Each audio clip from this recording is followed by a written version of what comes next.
Salut, c'est Marco de Top 4 Phone. Aujourd'hui, petite vidéo de test du Nokia Lumia 620. C'est ce smartphone à écran tactile que vous voyez sous vos yeux dans mes mains. Donc c'est un smartphone concrètement qui est proposé et qui va être proposé puisqu'il n'est pas encore commercialisé, mais ça va arriver très prochainement. On est en janvier 2013 quand je fais cette vidéo. Donc il va être proposé très prochainement à un prix très agressif. Il va être proposé à 260 €, mobile nu, hors pack, hors engagement donc. On est donc sur un téléphone qui est proposé à un tarif très agressif, qui est un Windows Phone 8. C'est une première d'ailleurs pour un Windows Phone 8 que d'être proposé à un tarif aussi agressif. Et pourquoi justement a été proposé à un prix aussi bas? Tout simplement parce que Nokia veut concurrencer Android, en tout cas les Android Phones, sur leur marché, et notamment par une attaque au prix. Il faut savoir qu'aujourd'hui le marché est largement dominé par du Android, des téléphones fonctionnant sous Android. Et voilà, Nokia, notamment qui a un très gros partenariat avec Microsoft, comme vous le savez, a décidé d'attaquer le marché en frontal avec un téléphone bien fait, bien né, je le dis tout de suite d'ailleurs, et qui est proposé à un tarif très agressif, 260 € mobile nu, hors pack, en engagement. Donc on est sur un téléphone qui va présenter un certain nombre de spécifications qui sont intéressantes, je vais revenir sur cet aspect-là, et qui est typiquement né dans les standards de qualité, de fabrication et de design Nokia. Donc on a deux univers qui sont vraiment très sympathiques. On a Nokia d'un côté avec des standards de qualité et de fabrication, comme je viens d'évoquer, élevés, avec un téléphone qui ici est fun, mais on va faire le tour du propriétaire, je vais vous montrer ça dans quelques instants, avec des spécifications qui n'ont absolument pas été dégradées par cette recherche de prix bas. Au contraire, Nokia a réussi à avoir un téléphone qui tient bien la route, au contraire. Et de l'autre côté, voilà, on a aussi ce mélange avec Windows Phone 8, donc c'est l'autre élément, et Windows Phone 8 étant pour moi l'un des meilleurs systèmes d'exploitation du marché aujourd'hui, avec iOS et Android 4, etc. Donc on est vraiment sur un système d'exploitation sympa et un téléphone sympa. Bon, maintenant pour revenir un petit peu au téléphone et faire son détail esthétique. Alors, sur sa face avant, qu'est-ce que l'on a? On a un écran de 3,8 pouces, ça fait une dimension relativement convenable, c'est plus grand qu'un iPhone 4 par exemple, un iPhone 4 c'est un écran de 3,5 pouces, il faut le savoir. On a typiquement sur sa face avant donc un certain nombre de choses. On a ce fameux écran tactile, donc je reviens, 3,8 pouces. On a ce fameux marquage Nokia. L'écouteur se trouve ici. Ici, une caméra frontale pour la visio qui est une caméra frontale VGA. En dessous, on a trois touches qui sont des touches sensitives typiques Windows Phone 8, typiques Windows. Tout simplement parce qu'on a une touche retour en arrière, back, une touche accueil, Windows, et une touche recherche. La recherche d'ailleurs vous amène systématiquement à Bing, un moteur de recherche qui d'ailleurs a été customisé, puisqu'en plus on a des petits paramètres supplémentaires ici, notamment donc, bien de la recherche dans l'environnement, qu'est-ce qu'il y a à côté de vous, qu'est-ce qui est sympa, les restaurants, etc. Donc voilà. On a quoi d'autre? On a bien, la recherche musicale. Ça c'est sympa parce que vous pouvez détecter de la musique. C'est un peu à la Shazam que l'on retrouve notamment sur iPhone et sur Android. Vous pouvez voilà, avoir la réponse à la question qui est mais quelle est cette musique qui passe en ce moment à la radio? Vous passez votre téléphone devant, avec Bing et notamment cette petite recherche musicale, vous saurez quel est le titre diffusé.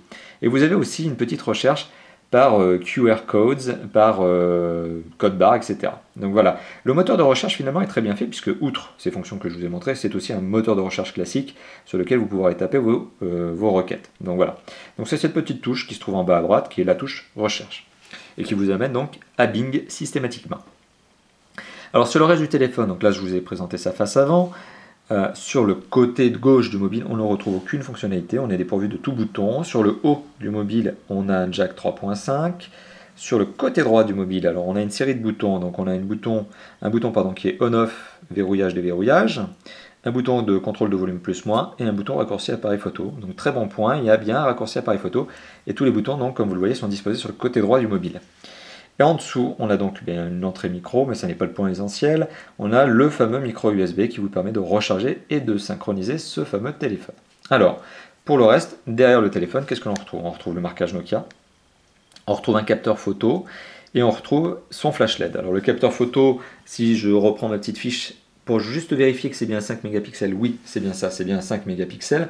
Je vous posterai quelques photos réalisées justement avec cet appareil photo. Elles sont de qualité, selon moi, convenable pour un 5 mégapixels. On est pour une fois sur un résultat qui, selon moi, sur un 5 mégapixels, est acceptable. D'ailleurs, il y a un autofocus qui gère pas trop mal et on arrive presque à faire de la macro. En tout cas, une macro à une dizaine de centimètres. Donc c'est pas mal. Bon, c'est un téléphone qui, comme tous les téléphones, a du mal en faible luminosité, notamment le flash a une portée courte comme n'importe quel flash, c'est-à-dire 1 mètre, 1,50 m. Donc au-delà, c'est tout noir. Voilà, donc en faible luminosité, c'est comme tous les appareils photo, notamment de téléphone, il y a du mal. Par contre, en bonne luminosité, eh bien, je vous montrerai des photos, on est sur quelque chose qui est, voilà, qui est convenable, un résultat tout à fait convenable. Donc ça, c'est le petit tour du propriétaire, sachant d'ailleurs, petite note, que la couleur ici que vous voyez, donc c'est une version donc vert avec un pourtour jaune, ici. Alors, il faut savoir qu'il y en a plein d'autres versions, et notamment il y a du jaune, hein, comme je vous le montre sur cette boîte. Il y a du blanc, il y a du rose, alors c'est le rose typique fuchsia de Nokia. Il y a du noir, il y a du orange, il y a du bleu cyan qui va sortir également. Enfin, il y a tout un monde de coloris pour ce téléphone, sachant qu'en plus, l'arrière du téléphone, donc c'est un cache-batterie que vous pouvez extraire et donc que vous pouvez remplacer. Donc voilà, très très bon point. En termes d'esthétique, finalement, ce téléphone est bien né, il est bien fait. On est sur des standards de qualité Nokia, vraiment. Ça fait pas cheap, ça fait solide, ça tient bien en main d'ailleurs. Alors ça a des dimensions, d'ailleurs le téléphone a des dimensions qui sont relativement compactes. Hein. On est sur un téléphone qui fait 11,5 cm de haut, je reprends juste mes notes pour être sûr que je ne vous dise pas de bêtises, donc on est bien sur un 11,5 cm de haut, un 6,1 cm de large, et on est sur une épaisseur un petit peu conséquente certes, mais 1,1 cm ça reste dans la norme.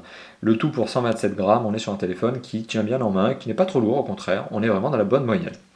Le seul reproche que j'arrive à faire finalement à ce téléphone, c'est l'arrière de ce téléphone qui est, voilà, est très classe, très beau, très fun, mais qui, du fait qu'il est justement verni, complètement glossy, on va dire verni, ouais, non, c'est vraiment du verni, eh bien ce téléphone, si on ne le tient pas bien en main, eh bien il peut glisser. Voilà, on a vraiment un téléphone qui est très sympa, qui a des bonnes dimensions, mais dont le dos est tellement verni, tellement voilà, plastique verni glissant, que si vous ne le tenez pas en main, eh bien justement au moment de le dégainer, eh bien vous risquez de le faire tomber. Donc pour moi, le seul conseil que je vous donnerai si vous prenez ce téléphone, c'est tenez-le bien en main, parce qu'il aura tendance à glisser, tout simplement. Ça, c'était donc pour le petit tour de l'esthétique de ce fameux téléphone. Alors maintenant, son écran. C'est un des points forts, notamment de n'importe quel téléphone tactile aujourd'hui. Alors, son écran, c'est un 3,8 pouces. C'est plus grand qu'un iPhone 4, tout simplement parce qu'un iPhone 4, c'est un écran de 3,5 pouces. Donc, c'est un écran de 3,8 pouces. Il a une très bonne gestion, je trouve, des couleurs. Alors, c'est un 16 millions de couleurs, bien sûr. Une très bonne gestion du noir, même si on peut constater qu'il y a une toute petite rémanence lumineuse dans le noir, mais on est en tout cas sur un résultat qui est très convaincant. On est donc sur un écran LCD, on est sur une résolution qui n'est pas HD par contre.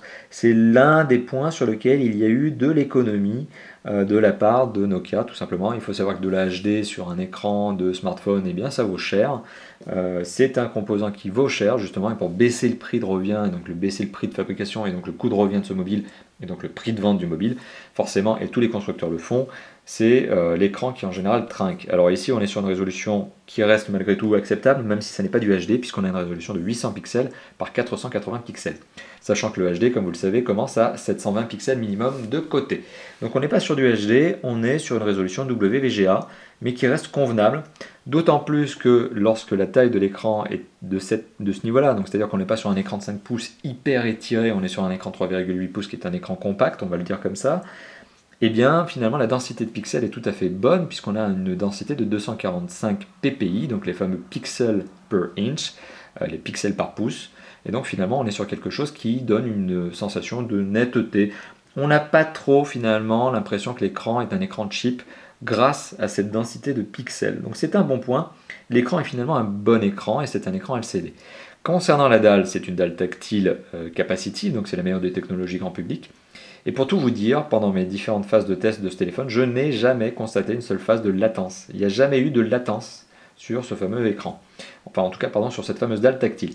Donc une bonne dalle tactile, certes peut-être moins performante que celle d'un Nokia Lumia 920 qui peut s'utiliser avec un gant, ça c'est le fameux argument de Nokia sur ce téléphone. Mais ici on est sur une dalle tactile qui reste somme toute plus que convenable et qui est même très très satisfaisante. Donc ça c'était pour son écran, un écran qui au final reste convenable. En termes de performance, alors ça c'est la deuxième partie au niveau hardware. En termes de performance, on est sur quelque chose qui est eh bien somme toute correct, ou même plutôt bon.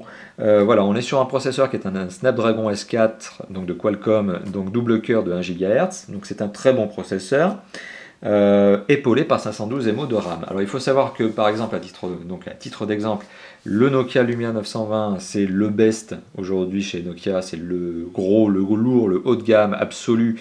Et bien ce dernier est équipé du même processeur mais cadencé à 1,5 GHz, donc il est censé tourner 50% plus vite, mais dans l'absolu finalement la différence n'est pas réelle. Et en termes de mémoire vive, le haut de gamme est à 1 Go de mémoire vive alors que celui-ci est à 512 MO.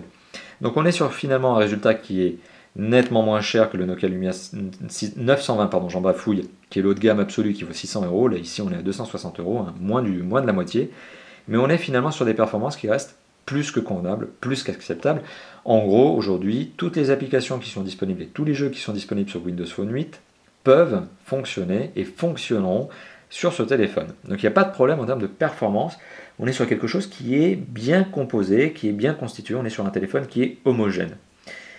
Pour le côté de la mémoire vive, alors ça je vous l'ai évoqué, donc 512 MO de mémoire vive. Alors par contre, en termes de mémoire morte, c'est ce que l'on appelle la mémoire morte, donc par opposition c'est la mémoire de stockage. La mémoire de stockage interne elle est de 8 Go au total, sachant que sur les 8 Go, finalement vous en perdez entre 2 et 3 en raison du système d'exploitation. Donc au final il vous reste entre 5 et 6 Go d'espace disque disponible pour stocker vos MP3, vos films, etc., vos emails et autres. À côté de cela, alors ça peut sembler faible, pas du tout, parce que le Nokia Lumia 620 possède un emplacement micro SD sous le cache batterie que je vais vous montrer tout de suite. Donc on retire le cache batterie et l'emplacement micro SD se trouve juste ici.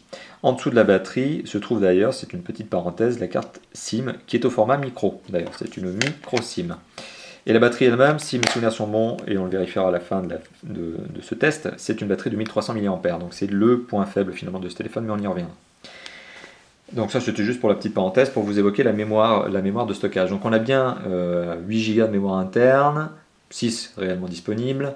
On a une carte mémoire qui peut aller jusqu'à 64 Go de mémoire supportée. Donc voilà, vous pouvez rajouter de la mémoire en masse. Hein. Finalement ça fait un téléphone qui ne vous lâchera pas si vous voulez rajouter la bonne carte mémoire micro SD. Et à côté de ça, on a un accès à SkyDrive, donc qui est l'espace de stockage en ligne, donc le cloud de Microsoft, le fameux cloud qui est un mot très à la mode. Et donc dans cet espace de stockage, vous avez 7 Go de mémoire supplémentaire offert, gratuit, sur lequel vous pouvez uploader vos images, etc. Donc finalement, on est en termes de mémoire sur quelque chose qui ne souffrira pas de problème. Enfin, vous n'aurez pas de problème avec la mémoire de ce téléphone, pour peu notamment que vous utilisiez SkyDrive ou que vous ayez une carte mémoire micro SD, sachant qu'une carte mémoire de 32 Go aujourd'hui sur le web, ça vaut quasi rien, ça vaut une vingtaine d'euros. Donc voilà, c'est pour vous dire qu'en termes de mémoire, vous serez bien logé avec ce téléphone. Maintenant, en termes de connectivité, c'est là aussi l'un des points forts de ce téléphone, outre les spécifications et la vitesse même de ce téléphone. En termes de connectivité, on est sur quelque chose qui est très complet. Alors, on est sur un téléphone qui est quadriband, donc vous pourrez l'amener partout avec vous dans le monde, pas de problème. On est sur un téléphone qui est 3G+, alors c'est pas du 4G, mais à ce niveau de prix, on ne peut pas espérer du 4G non plus. Et finalement, la couverture 4G en France, elle n'est pas super étendue pour le moment. Donc, on est sur un téléphone 3G+, qui marche très très bien. Ça, c'est les deux aspects principaux. Alors en termes de téléphone, justement, bien pour téléphoner, c'est facile. On est sur quelque chose, justement, qui a une bonne accroche réseau. Il faut savoir que là où, par exemple, vous voyez 5 barres sur 5, ou à la limite 4 barres sur 5, vous voyez, il y a une petite fluctuation en termes d'accroche réseau avec ce fameux Nokia Lumia 620. À titre d'exemple, à titre de comparaison, mon iPhone 4 que j'utilise dans les mêmes conditions, lui n'accroche que 1 à 2 barres sur 5, donc c'est une véritable catastrophe. Et j'aime bien enfoncer le clou sur l'iPhone 4 parce que je trouve que c'est une vraie calamité ce téléphone en termes d'accroche réseau. Donc finalement là ici on a une accroche réseau qui est ultra satisfaisante, d'autant plus que finalement tous ses concurrents sont généralement entre 4 et 5 barres à l'endroit où je fais mes tests. Donc finalement on est sur quelque chose qui accroche très bien réseau, un téléphone qui n'a pas de problème de ce côté-là.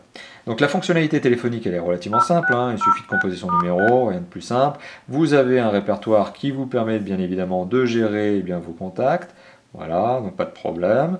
Donc là-dessus, vous avez vu ma petite photo.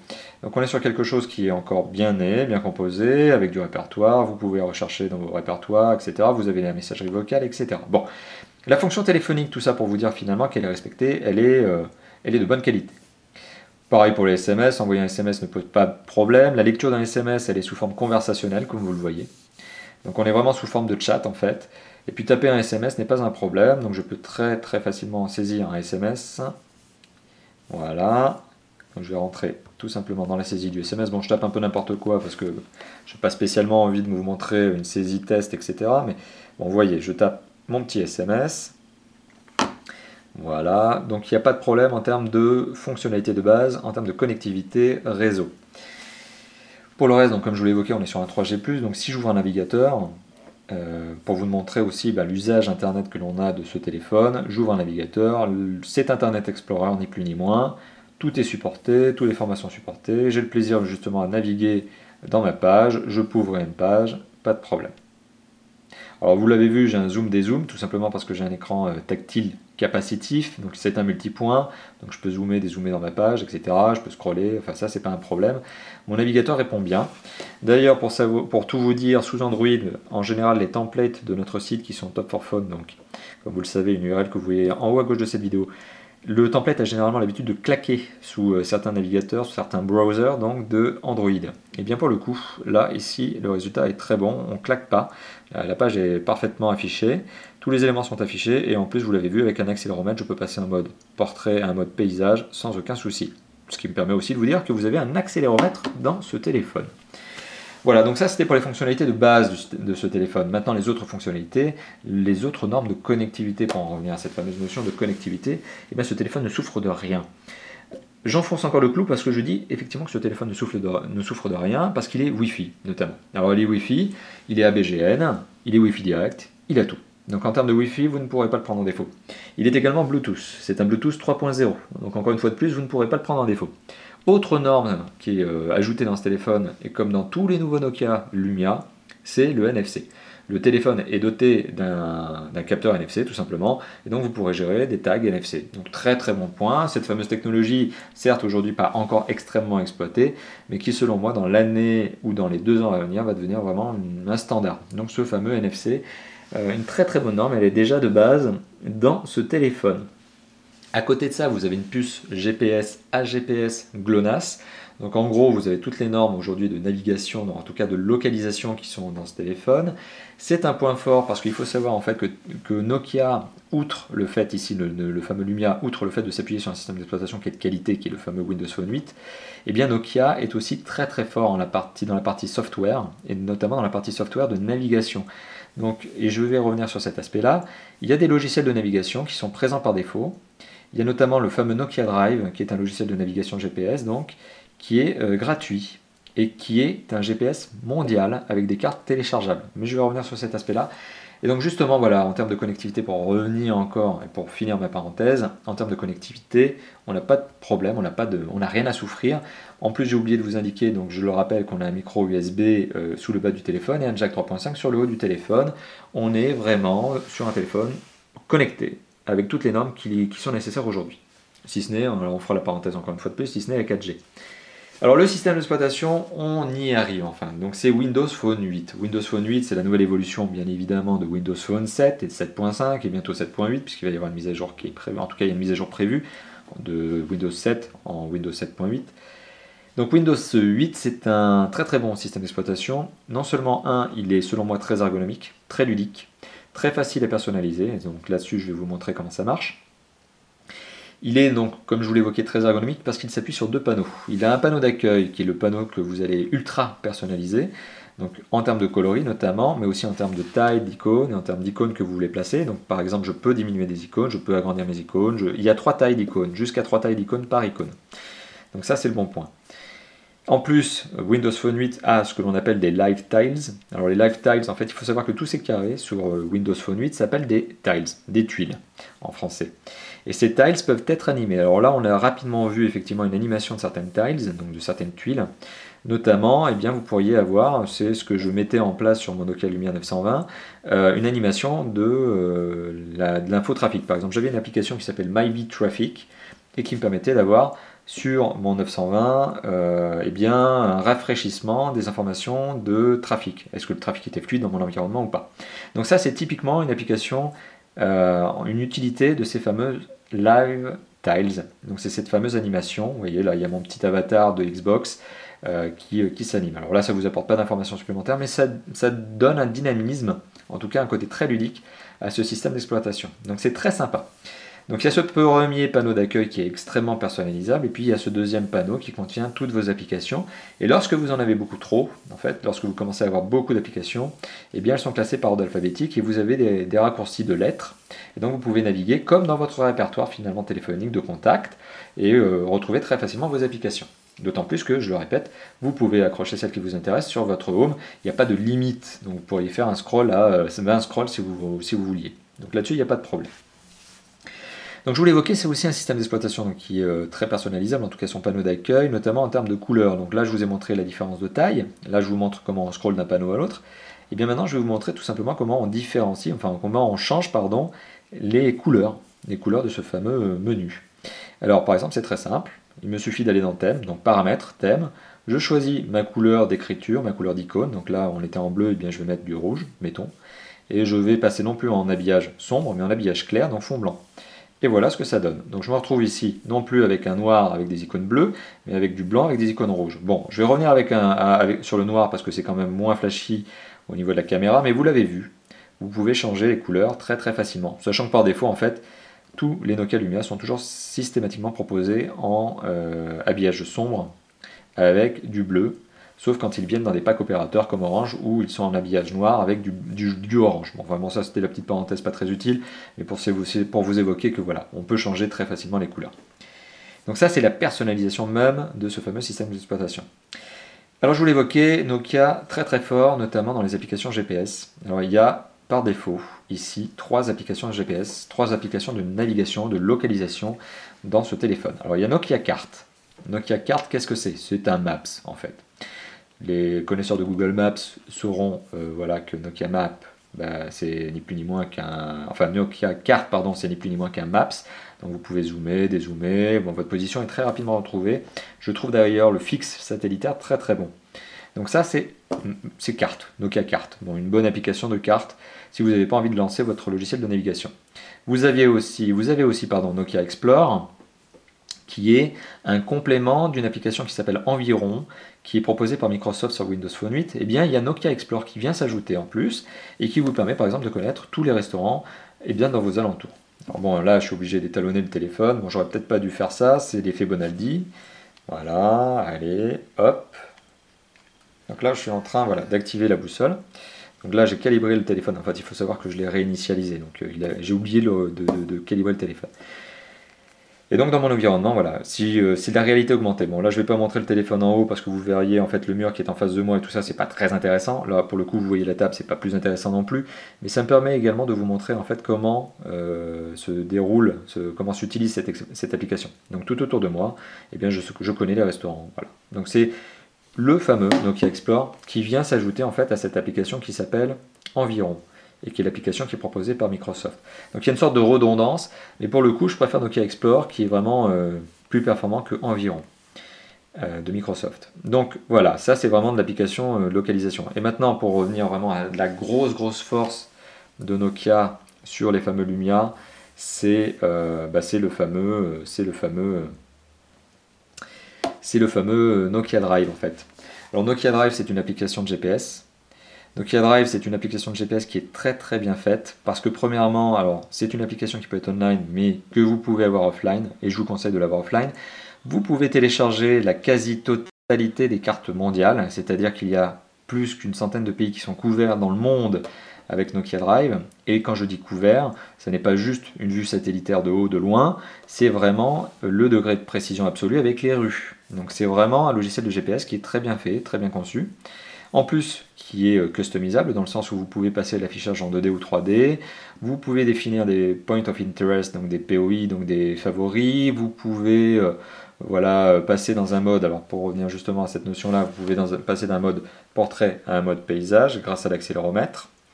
C'est un GPS aussi qui a de nombreux avantages. Bon, il connaît votre vitesse, il est capable de vous donner la destination et la distance avant la destination. Il y a une très bonne synthèse vocale, donc en fait il y a une très bonne restitution du tournez à gauche, tournez à droite, prenez dans 50 mètres, enfin bon. En termes de synthèse vocale, on est aussi bien loti. Vous pouvez changer la synthèse vocale dans d'autres langues que le français si ça vous amuse. Et vous pouvez prendre une synthèse vocale masculine ou féminine, etc. Bon, voilà, le GPS est vraiment une force de ce téléphone puisqu'il est plus qu'européen, il est mondial, et c'est un GPS qui est très bien fait. Donc, lorsque vous achetez finalement un Nokia Lumia 620, eh bien vous achetez un GPS monde, et un GPS monde offline. Donc très très bon point justement que ces fameuses applications GPS. Le deuxième point fort finalement chez Nokia en termes d'application, parce qu'ils sont très forts en matériel, mais ils sont très forts en application, c'est tout ce qui est photo. Alors, outre la qualité du capteur en elle-même, puisque bon, le capteur est de bonne qualité, donc il y a un gestionnaire de photos, donc d'images, vous pouvez regarder, vous avez une visionneuse d'images, voilà, pour être plus clair. eh bien vous avez des fonctions qui sont par exemple la photo intelligente. La photo intelligente, j'aurais du mal à vous la montrer, mais c'est juste pour vous dire en quelques mots comment ça marche. Vous prenez une photo de groupe, notamment, et lorsque vous prenez une photo de groupe, eh bien vous avez justement souvent cette chose qui se passe, c'est qu'il y a des gens qui sourient au moment où vous prenez la photo et d'autres qui font les yeux fermés ou d'autres qui font la tronche, etc. Donc au moment où finalement vous allez utiliser ce fameux Nokia, ce fameux photo intelligente, pardon, vous allez faire une photo de groupe. Et en fait, la photo de groupe va déclencher une série de photos, une rafale. Et vous allez pouvoir changer les photos, les têtes en fait, juste les visages, parce que vous avez une reconnaissance des faces, des visages, et vous allez pouvoir recomposer votre photo en prenant les visages tantôt de la photo numéro 1, tantôt de la photo numéro 2, sur votre ami qui s'appelle Paul, ou sur votre copine qui s'appelle Sophie. Voilà, vous allez pouvoir recomposer votre photo en prenant les meilleurs visages, les meilleures expressions finalement sur cette série de photos qui va être prise sur cette rafale. Donc c'est vraiment encore une fois de plus un moyen de vous montrer que Nokia eh bien, est très doué sur ce côté photo. Voilà. Il n'y a pas à dire, il y a deux forces, c'est les côtés logiciel, côté navigation et côté photo. Décidément, j'en bafouille. Alors, maintenant pour vous montrer juste un petit peu ce que donne l'écran en termes de qualité d'image, notamment lorsque je lance une vidéo. Alors il y a bien évidemment un lecteur de MP3, lecteur de photos, lecteur de vidéos, etc. Et donc si je lance une petite vidéo, eh bien on va regarder la qualité de l'écran. Alors je vous ai dit, ça n'est pas du HD, mais on reste sur un résultat qui est satisfaisant. Alors, je joue un peu avec les reflets sur l'écran.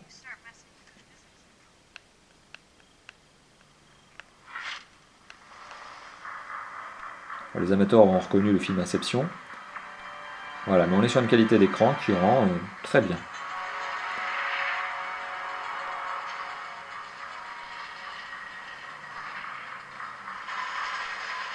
Voilà. Donc ceci pour vous montrer la qualité de l'écran. Donc j'en reviens finalement à tous ces points forts que je vous ai évoqués tout au long de cette vidéo. Donc on a du bon matériel avec des bonnes composantes, une bonne connectivité, de bonnes performances en termes de vitesse, un système d'exploitation qui est Android Phone. Du multimédia, je vous l'ai évoqué, avec un appareil photo qui prend de bonnes photos, lecteur vidéo photo, MP3, etc. Bon, finalement, ce téléphone, je n'arrête pas de l'encenser depuis le début, mais il a deux inconvénients. Ça sera le mot de la fin.